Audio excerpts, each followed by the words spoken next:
Sure. How's the business of Formula One changed? You know, the Netflix series now in year three, Drive to Survive, has obviously peeled back the curtain for many fans, and I think many non-fans, to understand the personalities, the dynamics, the pressure that goes into it. How has the business of F1 changed? Well, all credit to Liberty. They're the ones that have changed it, and I think they recognized that this was a huge sport that had lots of untapped potential. We kind of marketed to ourselves, and we just, it's great that we have hundreds of millions of fans, but we didn't do consumer research. We didn't have a digital strategy. We didn't let people in the inside of Formula One. It's such an awesome sport, not only on the track, but off the track. And so when Chase came in, I think he tried to consult everyone. He had a fresh pair of eyes. He recognized that if we grow the sport, we'll grow the franchise value of the racing teams. So he set out with being a very consumer fan focused CEO. So things like Netflix have been spectacular for Formula One. It's turned on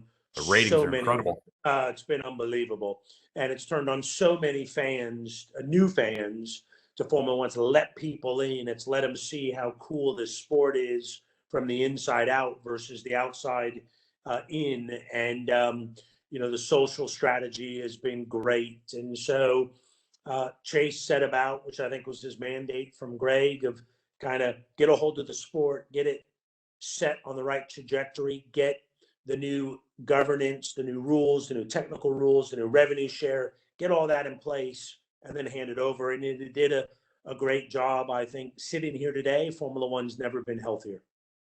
Yeah, agreed. When we look at the personal side of things, well, let's stay on Netflix for a minute here. Have you watched every episode? Yes. Are you portrayed the right way? I think it's 85% accurate. I would say it's 100% accurate. It's 85% authentic. And that last 15% is just a little bit of dialing up a little bit of the theater, but nothing that misrepresents the sport. So I'll give you an example. When Carlos finished second in Monza, it was obviously quite an intense race. And there was a clip of kind of cut to pit wall and, me looking stressed out. Well, I wasn't in Monza. I was back at the factory. So that's that 15%. That's the 15%, but it doesn't change the story that No. It was intense. And the look I had on my face was the same look that was really happening. I just happened to be back at mission control. So I think they got all the storylines right. It was all very authentic. It's all real, but then they drop in, because a couple of the drivers were critical that, those types of things happened, where it was like, well, that's not exactly how that happened, but the narrative was right. They just added a little bit of drama here and there to spice up the theatrics. But I'm okay with that because the narrative was 100% right. And, I think for 99% of the audience, they don't know whether I was in Monza or not, and whether I was or wasn't doesn't change the fact of the excitement that was going on behind that race. It doesn't really matter, right?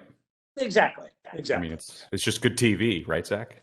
It's good TV, and it was true TV. But I think a few of the drivers spoke up and kind of probably had their own few viewings like that, where they were, oh, wait a minute, I wasn't there. But actually, if you take a step back, it doesn't matter.